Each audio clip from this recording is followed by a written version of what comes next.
So WhatsApp guys, welcome back to another video of our channel. পরীক্ষার কারণে বেশ কিছুদিন ভিডিও আপলোড করা হয়নি, এখনও চলছে, কিন্তু তাও আমি আসলাম আজকে এই ভিডিওটা নিয়ে। কারণ এই ভিডিওটা যদি আমি আজকে না বানিয়ে আপলোড না করি তাহলে এটা কিন্তু একটা পাপ হয়ে যাবে আমার জন্য, এবং সিনিয়র লাভার হিসেবে আপনারাও এই জিনিসটা মিস করুন, এটা আমি চাই না। তো আজকে সকালবেলা এসছে ফ্যামিলি ম্যান সিজন 3 ট্রেলার, এবং যেটা আমি দেখেছি অনেকবার, এবং তারপরে এই ভিডিওটা বানাতে বসছি। তো কেমন লাগলো এই ট্রেলারটা দেখুন। ফ্যামিলি ম্যান ইন্ডিয়াতে হিউজলি পপুলার, যেখানে এখানে কাস্ট যারা আছে তারা কিন্তু সুপার। মনোজ বাজপেয়ীকে নিয়ে তো কোনো কথাই নেই, তিনি এখানে রয়েছে এবং তিনি এই শোটার জান এবং প্রাণ। তো কেমন হলো সিজন 3 ট্রেলার? এক কথা আমি বলবো বেশ বেশ বেশ ভালো, এবং এক্ষেত্রে কিন্তু গল্পটা এবার যেটা দাঁড়াচ্ছে ট্রেলার দেখে যেটুকু বোঝা যাচ্ছে, সেখানে কিন্তু বন্ধুরা এখানে এবার মনোজ বাজপেয়ী হয়ে যাচ্ছে সাসপেক্ট, এবং সেখানে আরও একটা ইন্ট্রোডাকশন হচ্ছে নতুন একটা ক্যারেক্টারের, জাদি বেলাওয়াতের, এবং তার পেছনে রয়েছে নিম্রত কর। এবার কীভাবে একে অপরের পাথ ক্রস হবে, ফ্যামিলি ম্যান কি এবার নিজের ফ্যামিলিকে বাঁচাতে পারবে, নিজে কি বাঁচতে পারবে, এর থেকে বেশি জানতে হলে আমাদের 21শে নভেম্বর এই শোটা দেখতে হবে।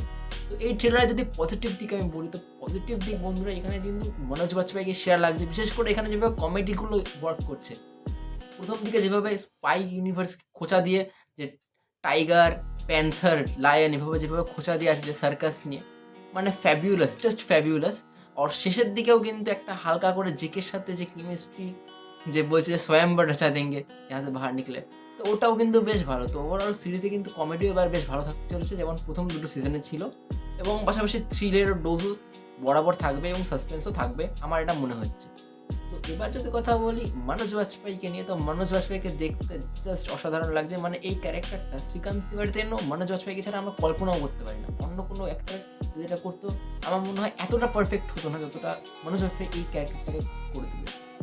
এবার যদি কথা বলি রাজান ডিকের মেকিং নিয়ে, তো এবার কিন্তু অনেকটা পয়সা খরচা করা হয়েছে, সেটা প্রিমিয়ামনেসটা বোঝা যাচ্ছে। জাদিব এলাহাবাদকে বেশ ভালো লাগছে যখন ওই গান দিয়ে সাইড করে মাথাটা দেখায়, এবং যখন বলে ডায়লগটা, খুব সামান্য ডায়লগই এখানে জয়দীপ এলাহাবাদ বলে, বাট যেটুকু বলে সলিড লাগছে।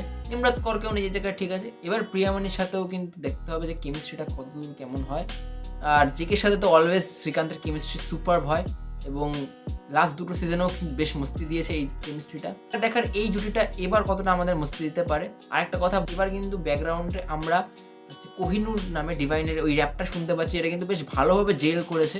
আগের বার যেটা কিসকে লিয়ে দেগা জান আপনি জান ওই গানটা ছিল, ওটা কিন্তু খুব শ্যুট করছিল, বাট এবারও কিন্তু কোহিনূরের সাথে যেভাবে ব্লেন্ডটা করেছে সেটাও কিন্তু বেশ ভালো। তো এই ছিল আমার রিয়াকশন ফ্যামিলি ম্যান সিজন 3 নিয়ে। বাকি আপনারা দেখেছেন ট্রেলারটা, কেমন কী লাগলো কমেন্টে অবশ্যই জানান। বাকি ভিডিওটা ভালো লাগলে ভিডিওটা লাইক করুন, চ্যানেলটা সাবস্ক্রাইব করুন, আর কমেন্টে অবশ্যই জানান যে আপনিও কি 21শে নভেম্বরের জন্য এক্সাইটেড ফ্যামিলি ম্যান সিজন 3 দেখার জন্য।